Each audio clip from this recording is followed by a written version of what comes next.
दिनै दुलाराय फरायसा आफादनि मिशन रेस्किउ एंड रिस्टोर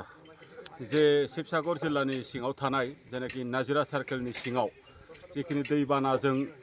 जेनाखि एफेक्टेड आरो दैबानाजों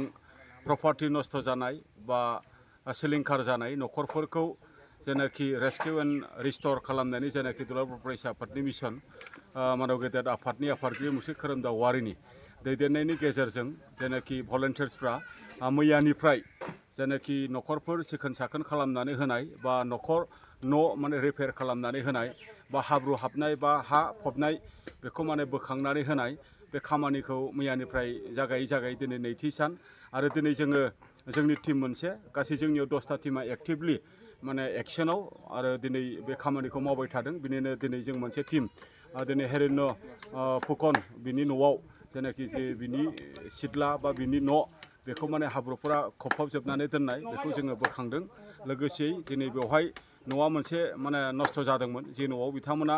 माने थायोमोन जे न'आव बिथांमोना ओंखाम संजायोमोन बे न'खौ जोङो टेम्परारियैब्लाबो बानायनानै होलांनो थाखाय दहाय फुंनिफ्राय जोङो बेखौ मावबाय थानाय जादों। दा बेवहाय जथेस्थ' जोङो दुखु मोनदों जे बेवहाय दैबानाजों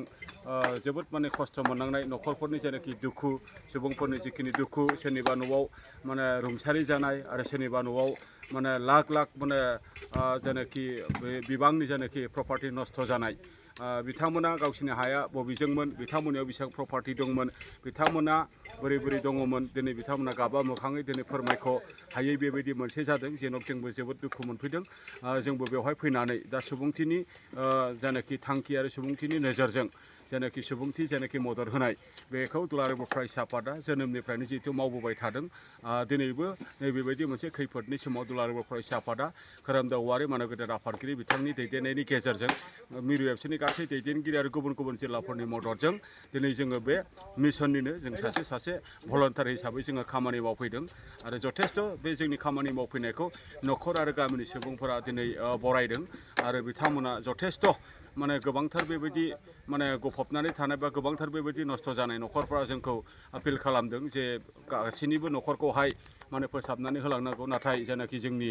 केपासिटी आरो जोंनि जेनाखि बोलो बेसेबांसिमखौ जोङो एफर्ट होनानै नाजानायनि गेजेरजों जे हायै जोङो खालामलांनो जोङो नाजागोन। गोजोन्थों।